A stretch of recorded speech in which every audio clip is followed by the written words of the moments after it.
Latest chika, yanig ang social media matapos mag-reunion sa isang movie ang dalawa sa pinakamalaking pangalan sa showbiz ngayon na sina Donnie at Belle, at kung tawagin ang kanilang tandem ay Don Bell.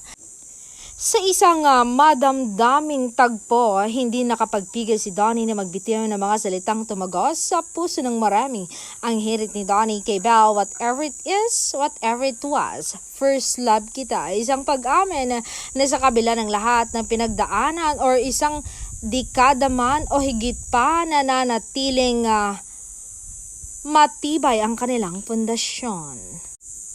Ang mga pasabog na dapat nating himayin, whatever it was, ano nga ba ang isang issue na tila kinalimutan na ng dalawa? The first love factor. Bakit first love ang tawag ni Donnie kay Belle? May malalim na ba silang relasyon na hindi alam ng publiko?